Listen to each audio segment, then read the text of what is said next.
Welcome to the Find Your Leadership Confidence podcast with Vicki Nedling. You are about to discover impactful lessons that help you grow as an individual, grow your confidence, and find the positive and good within you, so you powerfully and authentically become the best version of yourself. Be sure you visit our website at www.findyourleadershipconfidence.com. While you're there, subscribe to us via your favorite network. Now tune in, get ready, and enjoy the journey of emerging as a leader of exception in the 21st century. Welcome everyone to the Find Your Leadership Confidence podcast. I'm your host, Vicki Nedling, coming to you from Roswell, Georgia. The goal of this podcast is to share topics and guests that will help you grow as a confident leader and take your business or your life to the next level. Today, my guest is Tyler Foley. Let me tell you a little bit about Tyler. Tyler Foley is an accomplished film and stage performer and has been acting in film and television since he was 6 years old, after his father passed away suddenly in a motor vehicle accident.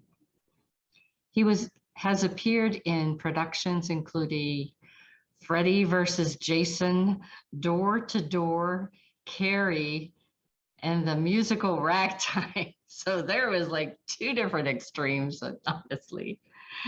Tyler's passionate about helping others confidently take the stage and impact an audience with their stories. He's currently managing director of Total Buy-In and author of the first #1 best-selling book, The Power to Speak Naked. Today, our theme is when you're afraid to say what you're afraid to say. I am just totally screwing this up today. So what you're afraid to say, your audience needs to hear. And obviously it's okay to make a mistake from time to time. Yes. Please join me in welcoming Tyler Foley. Well, thank you for that, Vicki. I appreciate it. So what you're afraid to say, your audience needs to hear.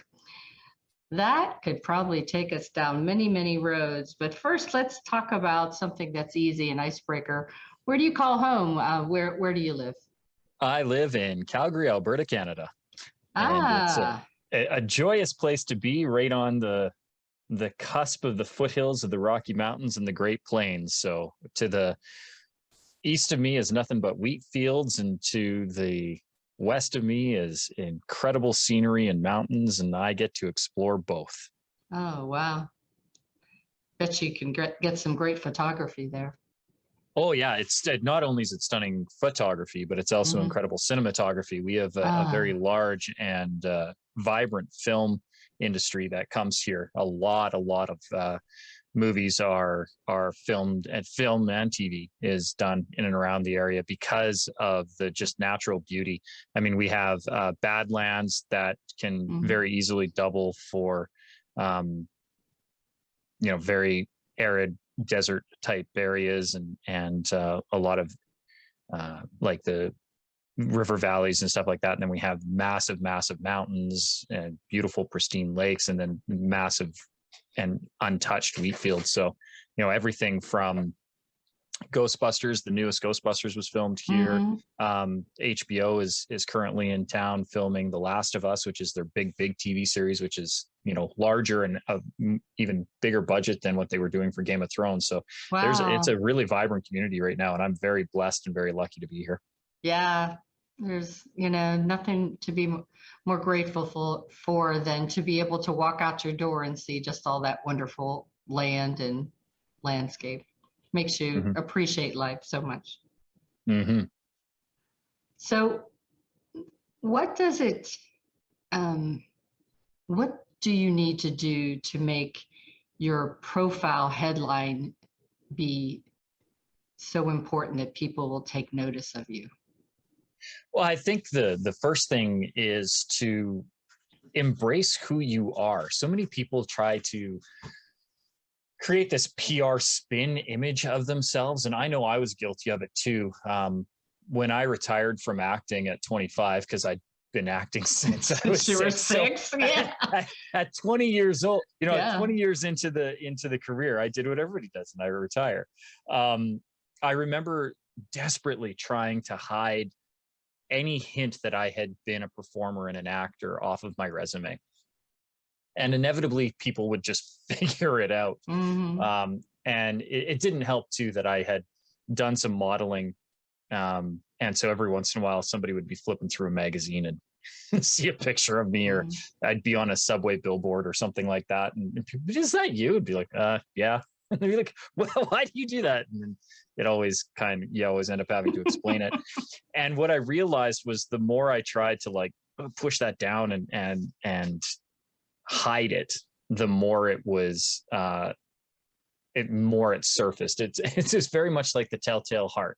If anybody is familiar with Edgar Allan Poe's tale.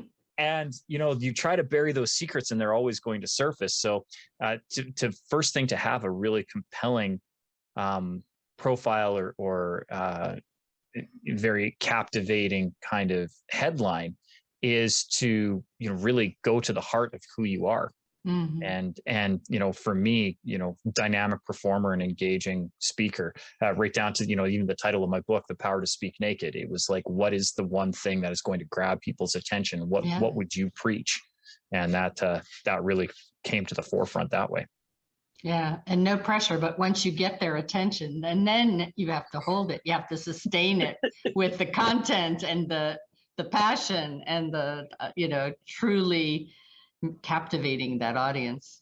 Yes, but again, that's why I think it's important to be true to yourself, because the fastest and easiest way to captivate and keep your audience's attention is to illustrate the lessons that you're trying to give through story, and nobody knows your story better than you. Yeah. So if you are honest with your headline up front, and it really captures the essence of who you are, then the people who will be drawn to that are going to resonate with your stories and your messages. And then it's a very easy thing to do.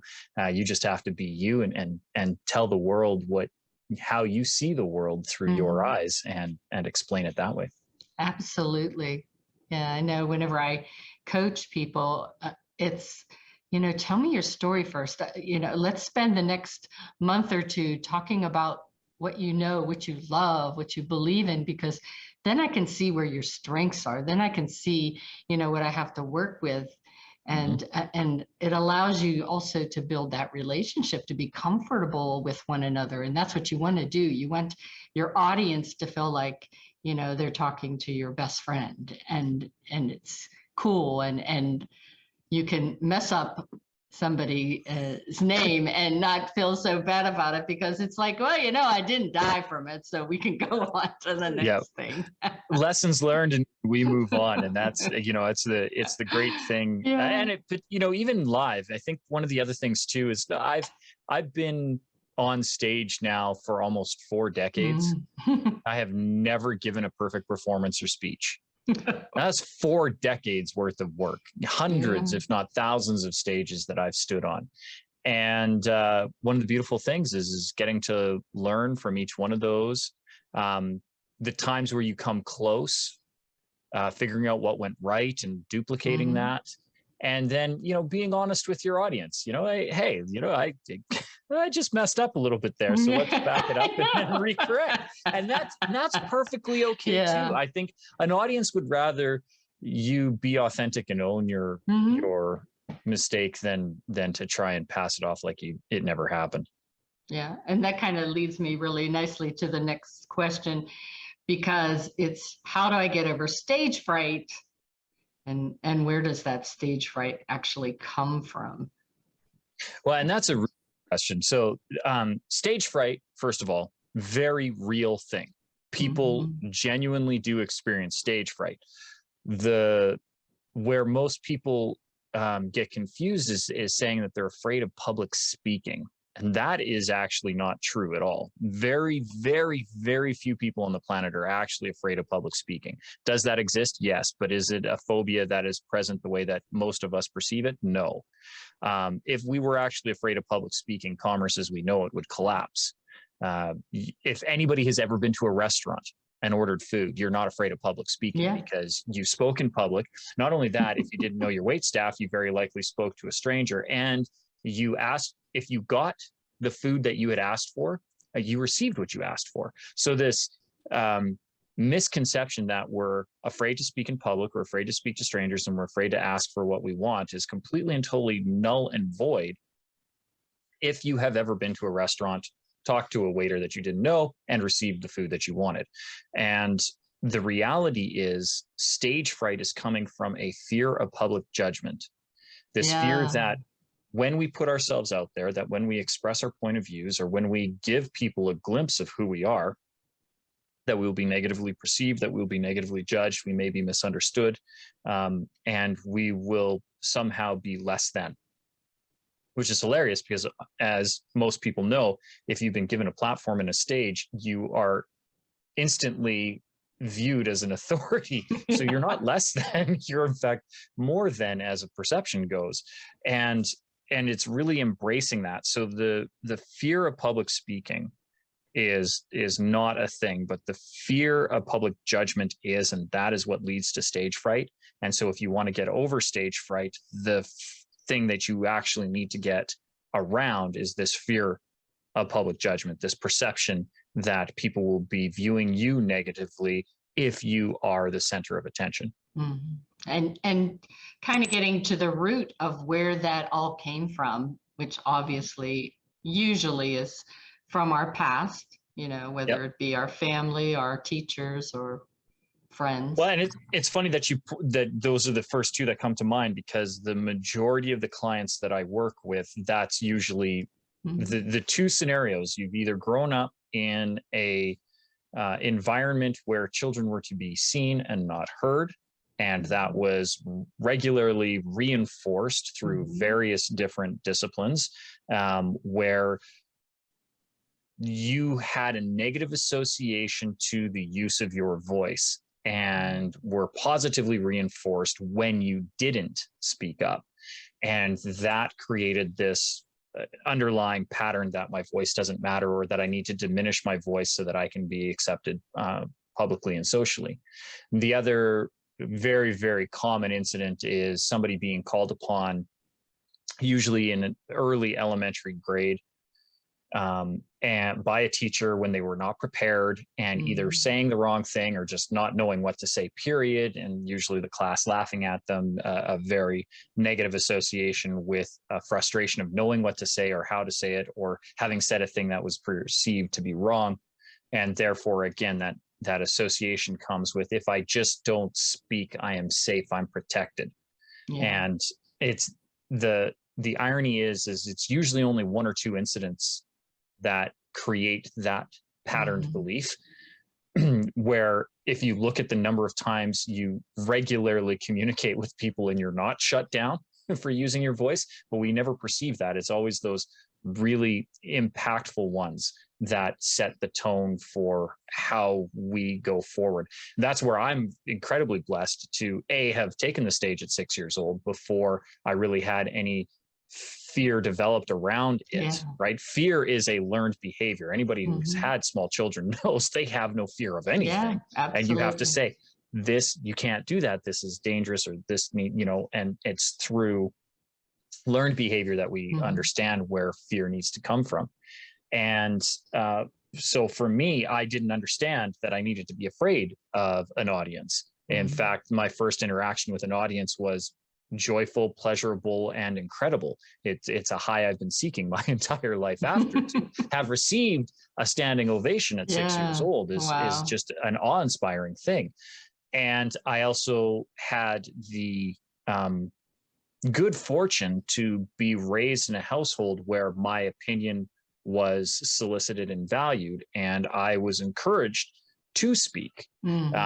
And so those things created positive reinforcement for the use of my voice.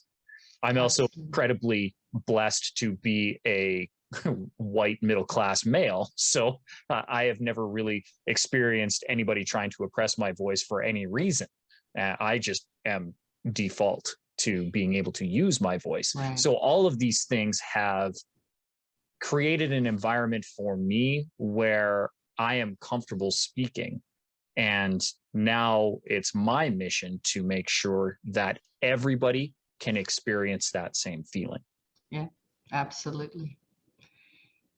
So you mentioned a little bit about your story, and our stories are so powerful.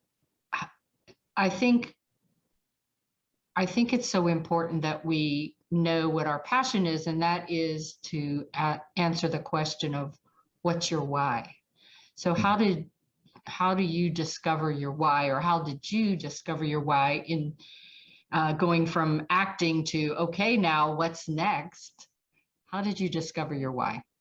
Well, the funny thing is the why, and Simon Sinek really kind of put a focus on it with his work. Mine, and I think where people struggle is they feel that they have to have this one underlying root push, right? That this one thing that drives them and makes them. And the reality is we as human beings are very complex, and there is never any one given thing that pushes you forward. And my why has changed, quite, not, I wouldn't say quite frequently, but has evolved over time. Initially, before I was married or a father, I was doing a lot of things were driven for a need for importance, right? A need for recognition. And that was, maybe even more deeply rooted in the fact that I did not have a father and was seeking the approval of a ghost. And that probably drove me for a very long time. And then as I got married, the need to be a provider and to, keep my wife, frankly, in a era of, very high divorce rates where over half of marriages will dissolve. I don't want to be that statistic. And I don't know why that's so deep rooted in me, probably because it's very deep rooted in my wife, because she came from a family of divorce. And so, now that was a real driving factor for me, was to make sure that I was a provider for my wife, that I was making a life for us. And most of my decisions then would revolve around how am I doing that. And now it's further amplified being a father. Yeah, I was thinking where, that. Now it's a life, and I'm responsible. It's one thing when you're jointly responsible for each other, but it's another thing when you're solely responsible for another human being, completely, at least initially. And so that really became a focus for me. And a lot of times the why is a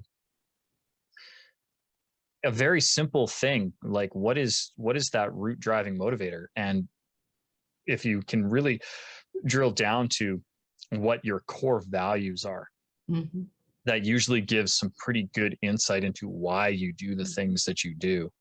And the other thing is I don't know that it's important that we discover it. As long as you're aware that you are acting on impulses, and if you can become acutely aware of how your decision-making process goes, so that you are doing it consciously as opposed to subconsciously, I think that has the greatest impact on your ability to do anything that you want to do. Right. I so agree that, we are very complex. I mean, in the over 60 years that I've been around, I have had my why change many times, and maybe not change as much as evolve. Yeah. And I think that's what makes us interesting.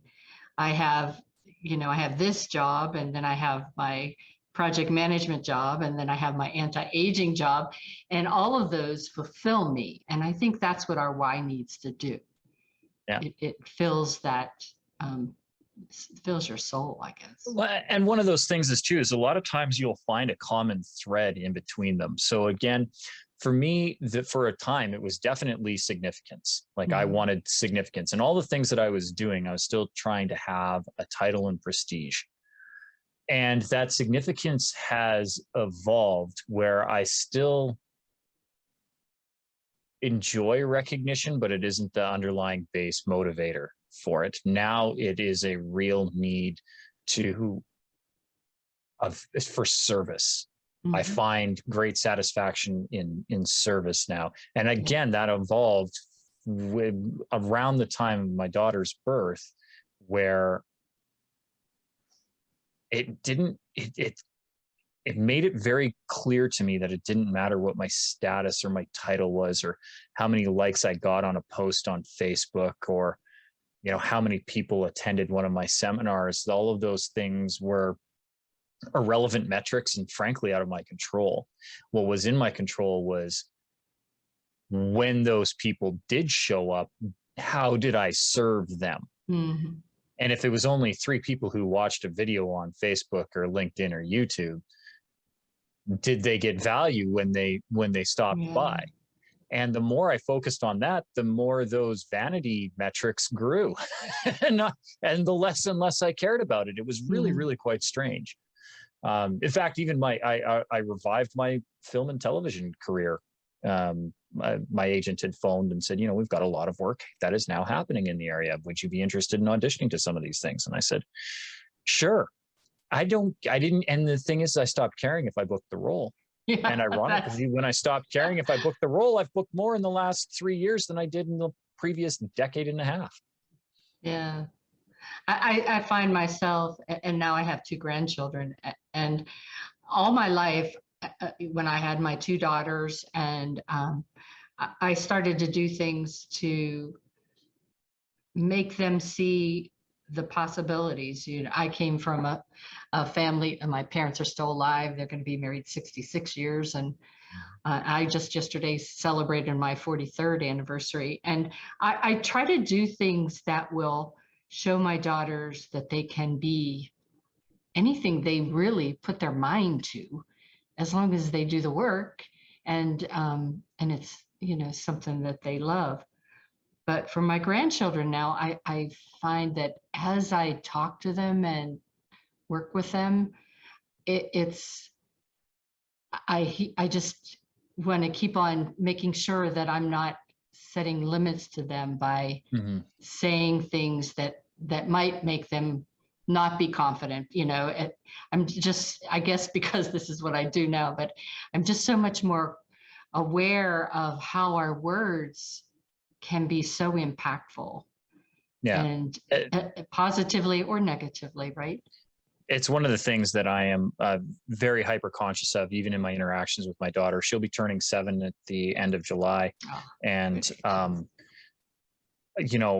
there's times where, especially like right now when I'm doing work and, it's close to bath time for her and she wants some attention, and I need her to be quiet for this time, but I'm very conscious of how I express that. So this is my time when daddy's at his desk or when he's in his studio. That is quiet time. You can always knock and ask, unless the recording light is on, and then we don't make any noise whatsoever. But after that, I am available. Before and after, we can chat about whatever you want. Or if I need to concentrate on a thing, it's not a be quiet. It's I need 5 minutes for me, so that, because I need quiet for me, but I'm interested in what you have to say. We can find a time to do that, so that she doesn't ever feel that her voice or her opinion is diminished. Yeah. But I still need to parent. Like, quiet time. It's time for this is now time for Understand quiet. the boundaries. Yeah. But it's being aware of how our language impacts not only ourselves, but those around us, and trying to be a little bit more conscious of it. I used to do a thing to my wife that drove her crazy. I would justify a sentence up front with "I love you, but," and she's like, "Do not do that ever again." And, she called me out on it, and then I was like, "Oh, okay, I get it. I get why that is not a thing to do." And so I have amended my language. So the power of the story is just that. It's so powerful. But I think people struggle with how to tell a story. How do you make a story compelling when they think their lives isn't? I don't know. I hear this all the time whenever I'm at a Toastmaster meeting or whatnot. It's like, oh, well, nobody wants to hear about me. I'm boring. And it's like, how do you make your story compelling?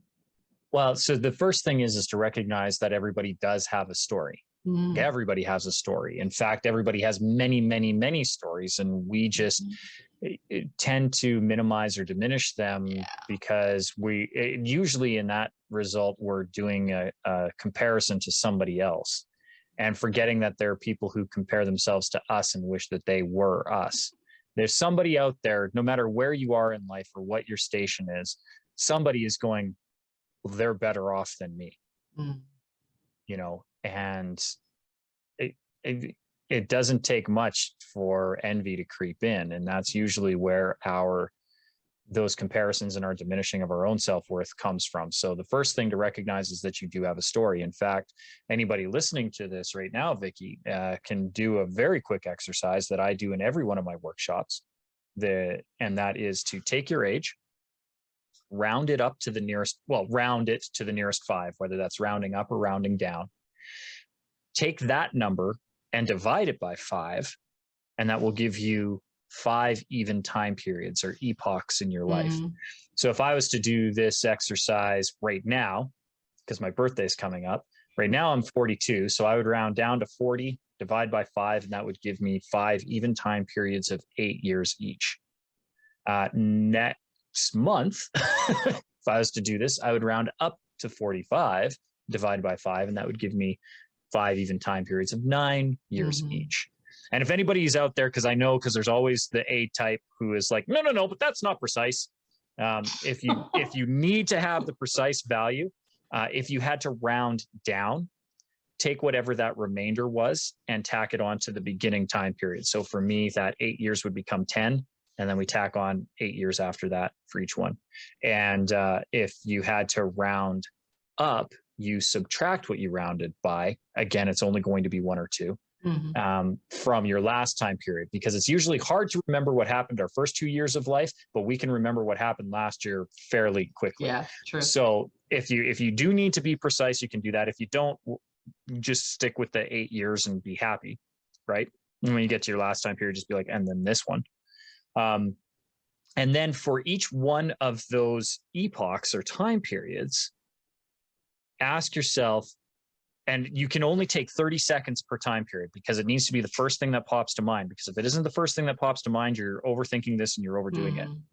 What is my first memory from that time period? That's all you have to ask yourself. What is my first memory from that time period? For me, if I was to do this, the very first memory that springs to mind, 6 years old, Christmas play, first grade, the sound of applause that people gave me when I was on stage, and that feeling that came with a standing ovation. That's my first memory. It's not my first memory, but it's the first memory that comes to mind when I think about that time period, that age of my life. And then I have many others that spiral from that, but that's the first one. And it's that exploration of what is, because those are usually our most significant memories. And they could be anything. They could be a color, they could be a sound, they could be a feeling, they could be a distinct image, they could be, a mini movie in our head. But something stands out when you think of each one of those time periods and springs to mind. The real exploration comes after. So that's a 2-minute exercise, 2.5 minutes tops. But where the fun comes in is taking an hour, 2, 8, a week, a month, and exploring why is it that memory? Why is that one the one that springs to mind first? And then when you can figure out the significance behind that memory, what are the lessons that come from it? What did you need to know? Where were you at in that stage of your life? What lessons did you need to learn? What lessons did you learn? What lessons did you wish you knew? If you could go back to speak to yourself, all of those are those exploratory questions that will then give your memory context. And then as Les Brown says, we never make a point without a story. We never tell a story without a point. Telling that story of why that memory is significant to you will matter based on what those lessons are. So your audience you could retell that story 1,000 different ways. Right.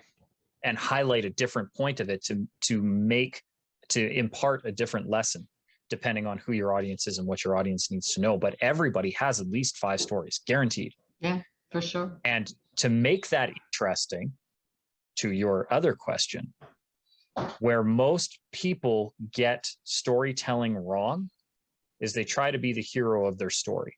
Yeah. So if you were to look at Joseph Campbell's hero's journey model, everybody tries to be the hero and talk about them and why they're great. And, these are the things that I've overcome and gone through. And when you put it in that, it's very ego driven. And because we as human beings tend to put ourselves first, if I'm telling you a story about how great I am, you're tuning out. Yeah, for sure. Right. The reality is, if you want to tell a very compelling story, Joseph Campbell's hero's journey is a very great story structure to use. But what you need to remember is that you are not the hero, you are the sage. So in the hero's journey model, we have a hero who is usually in a state of unaware and then gets it has some conflict that puts them into turmoil. They then meet their sage and or mentor. And that sage or mentor guides them through a series of trials and tribulations for them to then gain the knowledge that they need to overcome the principal adversary, and then, learn the final lesson that needs to be learned before they have their journey home. So when you're telling your story, you are not Luke Skywalker. You're Obi-Wan Kenobi. Mm-hmm. You are the person who comes and imparts knowledge to that apprentice so that they can then grow in the knowledge that you have already gained. Mm-hmm. And it's telling them the story that, yes, I fought in the Clone Wars with your father. Okay, tell me more about that. Show me the ways of the Force. Don't tell me how great a Jedi Knight you were. Yeah. And if I lost everybody at Star Wars, then you can make it Harry Potter and so as you were doing just talking about that, I immediately went Luke Skywalker, and it was like I was going to say, well, that's such a great way, because we have to see his imperfections, we have to see his struggles, we have to understand his pain, because it's relatable. It's where we see ourselves in the story that makes us want to know more, because now it's about them, it's not about me, the author, it's about the person who's listening. Exactly. And we're speaking to them because we have been there before. And I think that's the big thing, is setting up that credibility of this is where I was, now this is where I'm at. And in fact, that is usually a lens into who your ideal audience is. Your ideal audience is very likely you 5 to 10 years ago. Mm-hmm. Absolutely. And the stories that you tell support where you were and where you needed to get to, based on those, very significant, impactful moments in your life that, when you think about it without having to think about it, come to you instantaneously. And those are the things that will inform you. And the more you speak to that, again, it becomes that authenticity. Right? Mm-hmm. Authenticity is synonymous with self-awareness. If you don't know who you are, you be able to teach. And a lot of times people are trying to speak from their wounds instead of their scars, and the wounds are still open and festering. So really the best thing that you can do is speak from those healed places, because that's how you help other people heal. And it's really because those are the moments that you began to believe in yourself. And when you believe in yourself, then that vulnerability, you're not afraid of it. You don't have the fear of that. You are able to be authentic to your audience, because you know that you like yourself. You like who you've become. Yeah. I mean, we all have gifts. I mean, it speaks to your mission of why you put together Find Your Leadership Confidence, right?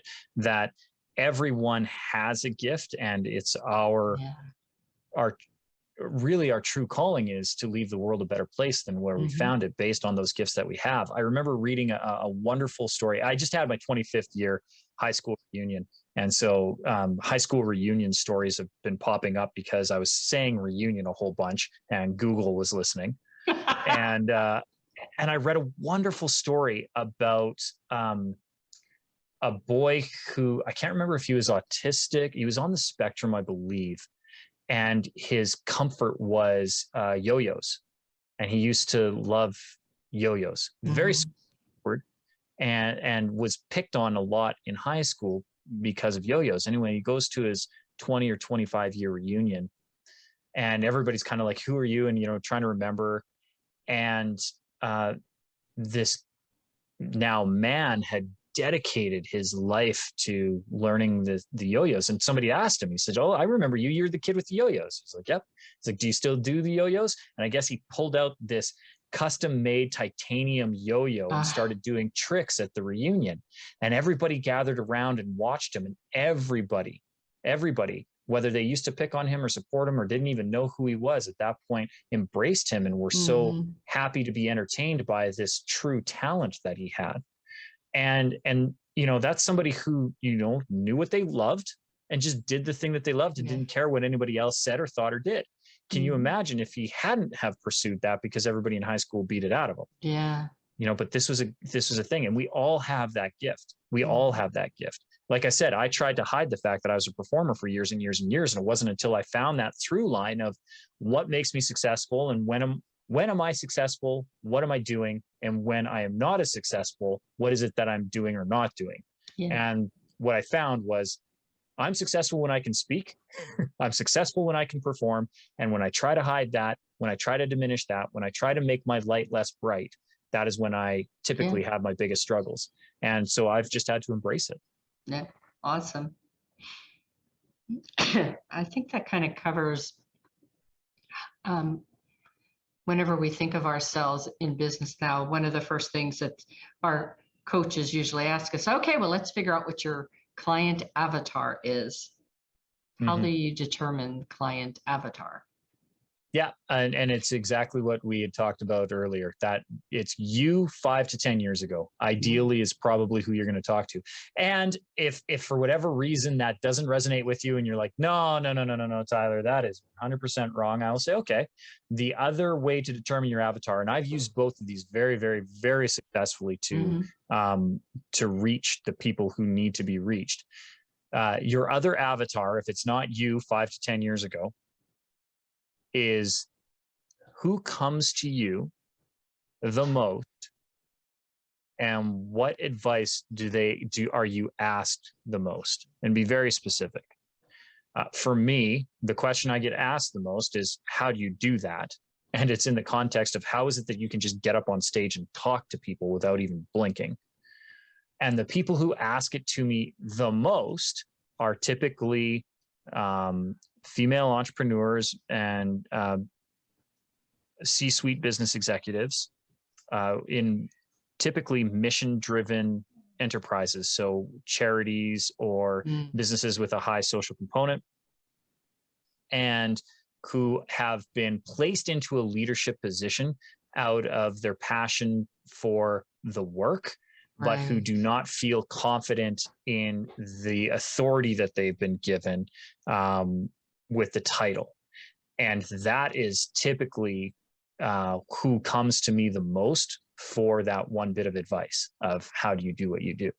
And so for me, I have two very clear, very distinct, very different avatars. One of them, female executive, who is in a leadership position she does not feel comfortable in a very social conscious pursuit, who is uncomfortable being the spotlight and taking center stage, and if she could, would have more impact with her social cause.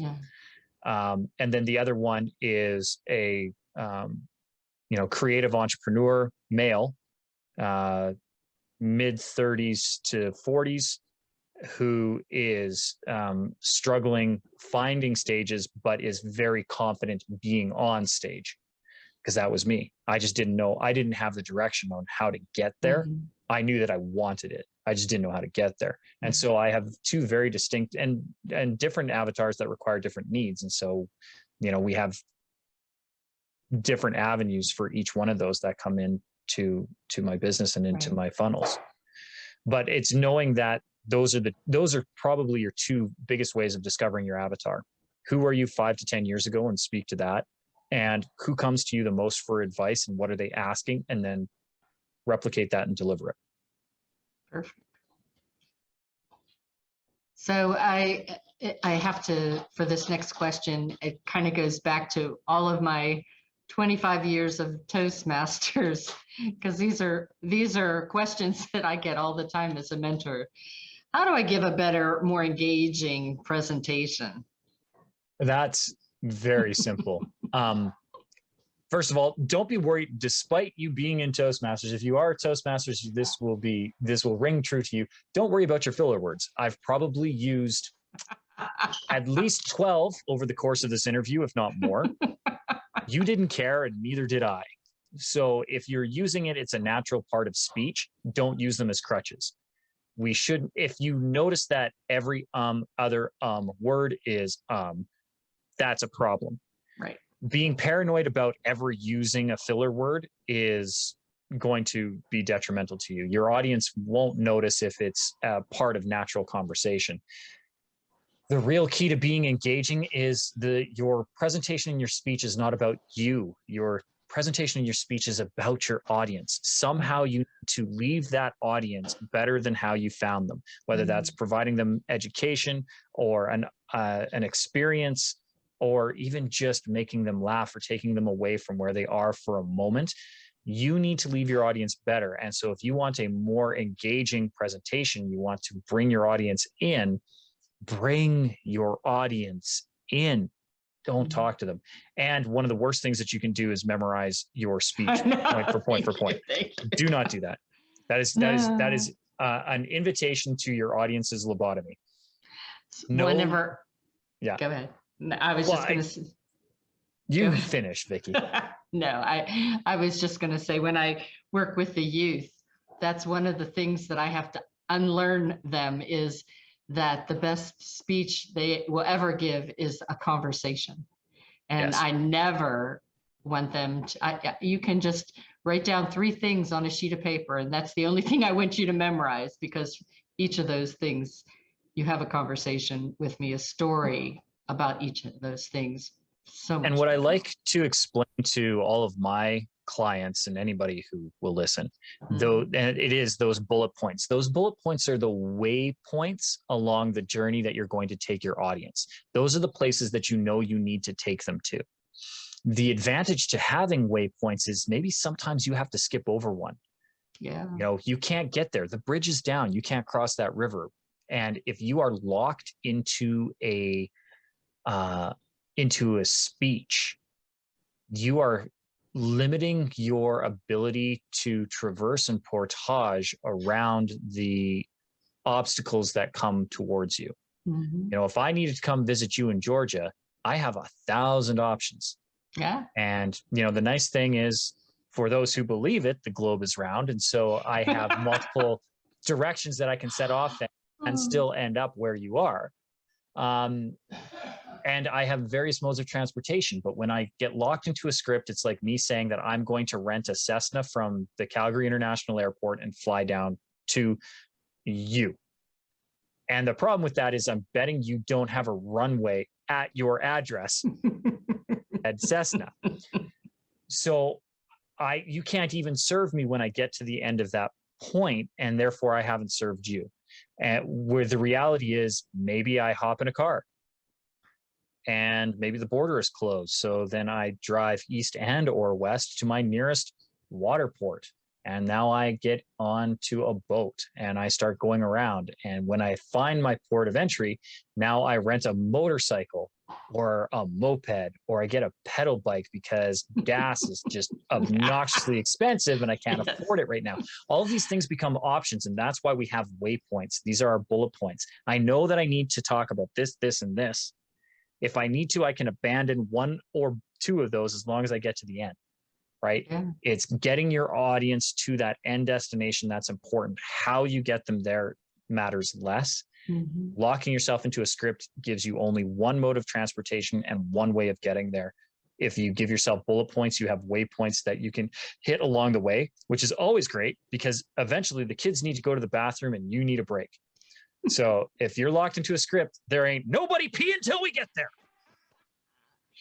So the good thing too is whenever you have those organic kind of things, I love to be in my speeches to be interactive because you discover what the audience needs to hear, and sometimes you might have hit two of the things that they needed to hear, but as you listen actively, you discover, okay, they need me to go down this road that I hadn't planned on, but I can do that. And sometimes that's where people get frightened. And that's well, and as to the title of this episode, you want to be truly compelling and engaging with your audience. The thing you're afraid to say is probably what your ideal audience needs to hear. Yeah. And the problem is everybody tries to please everybody. Stop trying to do that. Yeah. If you can speak to one person, that's the one person who needs to hear you. And it's funny, the more specific you can be, the more universal your message will land. Mm-hmm. And the opposite is then inversely true. The more universal you try to speak, the less likely your message is to land. So get specific, and you will be surprised at how many people are impacted by the words you have. This has been so interesting, and I could talk to you for hours, but my time is kind of running out, or your time is kind of running out. I would like to get into one last formal question, then we'll do our rapid fire. Mm-hmm. So what advice would you like to give to your 20-year-old self? That there's power in your story, and your story is constantly evolving and changing. And the more you can tell it, the more impact and influence you will have. Keep a journal. Mm-hmm. Keep a journal. One of the greatest graduation presents I ever received, and I actually just came across it today, so it's fresh in mind. One of my mother's friends, Monica Newhouse, on my 18th birthday and just after my graduation, gave me a journal, and she said, write down everything that happens. And that journal got filled up within about 6 months because I'd moved out to Vancouver, and I journaled almost every day. And it was the start of my professional career away from my house, where I was living on my own and being only a professional actor. And reflecting back on a lot of what was important to me then makes me smile. So yes, I would strongly encourage people to keep journals. I've kept one for every year since then, and it's fun to go back. Yep. All right, the rapid fire part. So what are some benefits of diverse experience? Oh, being able to see the world through other people's eyes, and being able to experience things that you wouldn't otherwise get to experience. One of the greatest gifts I've ever given myself is the gift of travel, and travel beyond my borders, whether that's my town, my state, my country. I remember moving to Malaysia for 6 months and getting fully immersed. Like, I lived in a kung pao, part of a rice paddy, a village of rice farmers, and truly experiencing what others would deem to be poverty and understanding the abundance that was available there, and how life was so fulfilled with practically nothing. Simplicity. Yeah, it's actually embarrassing for me to look around my house sometimes at just the amount of stuff we have and how very little of it we actually need. Yeah. Encouraging people to be heard and understood. What's the question? So when I say that, what comes to mind, though? How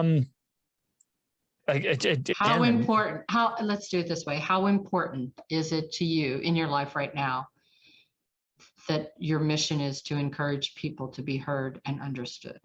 Well, it's paramount, because I think everybody has a story, especially right now, particularly in this day and age where opinion has been confused with fact, and fact has been confused with opinion. And fact has been confused with truth, and truth has been confused with honesty. All of these things are words that we use, and I don't think we've actually truly understood what they mean. And I think taking time to understand people is crucial, and then being able to show people how to communicate effectively so that I can understand your point of view and you can understand my point of view, understanding that we don't have to agree, but we have sympathy for each other, or at the very least empathy for each other. And I think that, that's really driving the masthead of my mission statement, like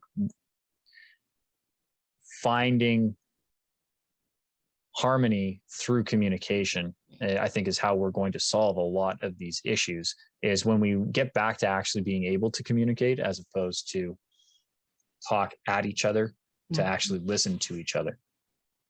And I loved how you said you don't always have to agree, but you do have to respect one another. So you have a statement in your bio where you say showing up powerfully behind the mic. What was the thought behind that? Because again, we'd alluded to it earlier, where people tend to diminish themselves.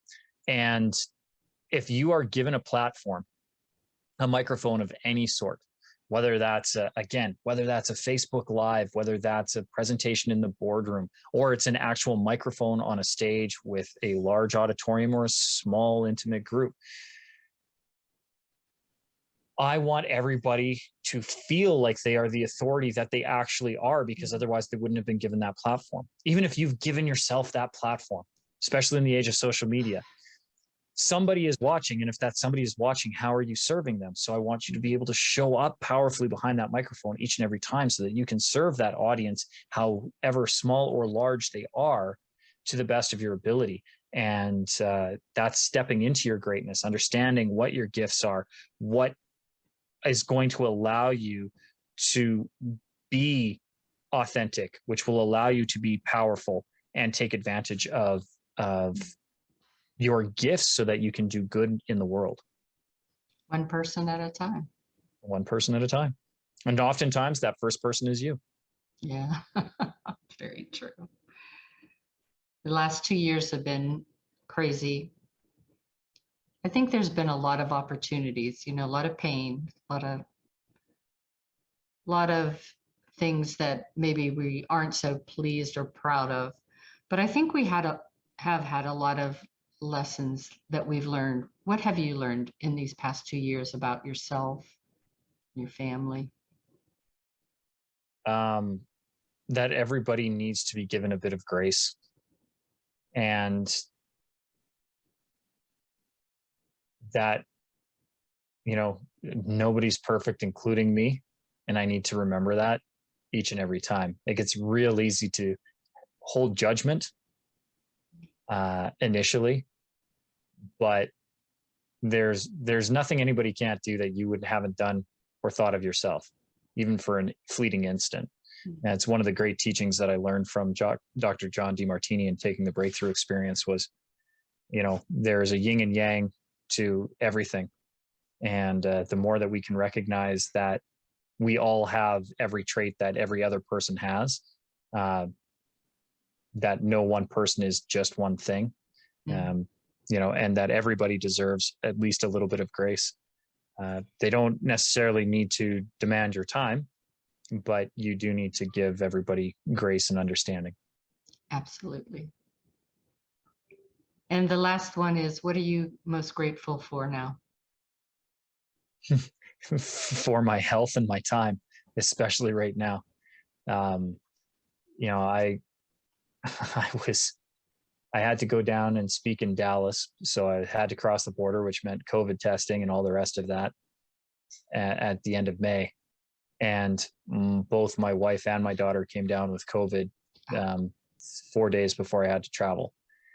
And the fear, particularly that my daughter had because of the fear that my wife had, was heartbreaking, because they didn't want to be near me, because they didn't want to get me sick. They didn't want to jeopardize the travel. I mean, it jeopardizes so many things if I can't travel. And being both grateful for my health, that apparently I managed to dodge it, even though we're in a house and constantly in contact with each other, right down to, when my daughter got tested, she was asymptomatic, and I was going to get my test for my flight the next day. Wow. And we tested her just, as a peace of mind thing. She came back positive. I came back negative. And, just her being scared and me feeling that shouldn't be the case. So so grateful for my health, the time that I have to do the things that I do, for the people who listen to me and that I can serve, and then to my family for their support and their love, and the fact that they're still here. I'm grateful for it all every day. Awesome. Well, this has been so wonderful. Right now, it's time for those that are listening in.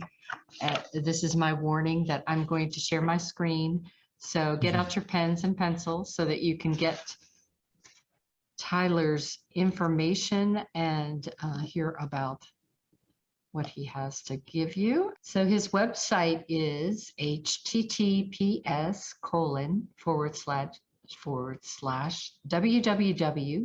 Sean, that's SEAN, Tyler, TYLER, Foley, FOLEY.com. So www.SeanTylerFoley.com. He's on social media. He's on Facebook, Sean Tyler Foley, Instagram, Sean Tyler Foley, LinkedIn, Sean Tyler Foley. You made it so easy. No numbers or things at the end. That's awesome. He's on Twitter. Drop the mic, STF. What's STF? Sean Tyler Foley. So, oh my goodness, I did catch that. So drop the mic, STF for Sean Tyler Foley. Excellent. He's on YouTube, as I mentioned. Check him out there. And please share about your gift that you're giving them. Yeah, so it would be my joy and my pleasure if anybody is listening to Find Your Leadership Confidence and is enjoying the content that you are providing, Vicki, if they could do me a favor before they take my free gift, and that is to give you a 5-star review if they're enjoying the content that they're giving or receiving from you, because it's important to me that if I'm going to give something, that you get something in return. And the thing that I can offer you is to encourage your listeners to go and give you a 5-star review. And if they are willing to do that as a thank you from me to you for giving me this platform and the opportunity to reach out to them, then I would invite them to come to either one of the websites. So SeanTylerFoley.com, my main website, right on the front landing page, we have a link to Endless Stages, or they can go straight to endlessstages.com. Either way, they are going to be enrolled in our Endless Stages Facebook group, which is a wonderful free community of like-minded entrepreneurs and speakers who are looking to grow together under some guidance from me and my business partner, Michael. When you sign up through the website, as opposed to just going to Facebook, I'm going to give everyone who signs up that way a free PDF download of my #1 best-selling book, The Power to Speak Naked. We also give you access to my training video series, which is called Drop the Mic. And I go live inside of that Facebook group every Tuesday at noon Pacific, 3 Eastern, to provide live training for the group based on the discussion that's come out of the group from that week. So some people are looking to find better stages. Some people are looking how to leverage podcasts to sell more of their books if they're a self-published author. And some people are looking to get over stage fright. Whatever happens to be the topic or the theme that comes up that week, me and Michael will look through all the chat, and then we come live for 20 minutes and do a quick training session. Depending on who shows up on the call, we might even do a hot seat so you can get some one-on-one focused attention from us. And for everybody who comes through, provided they give you the 5-star review, Vicki, only if they give you the 5-star review, come through either endlessstages.com or SeanTylerFoley.com. We do send them an invite for a private 20-minute one-on-one session with me. And that isn't one of those weird triage coaching things where I come in and ask you how you're doing, where you're struggling, and then try to pitch you an $8,000 coaching package. That is strictly however you want to use those 20 minutes. You have questions for me about public speaking, I download my 40 years of experience and answer your questions to the best of my ability and help you in whatever way you need help with. So it's up to you to determine how to use those 20 minutes, and I come to serve however you need it. Awesome. I just love you, Tyler Foley. Honest to gosh. That is Tyler Foley.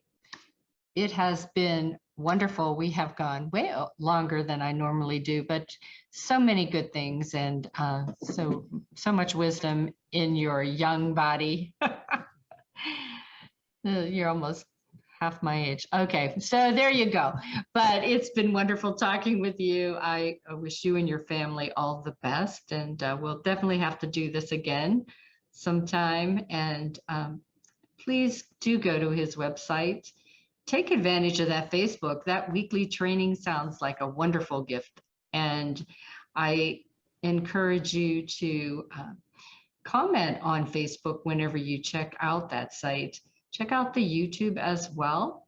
And look for him in some of those movies I mentioned early on. See if you can see him in his younger film days.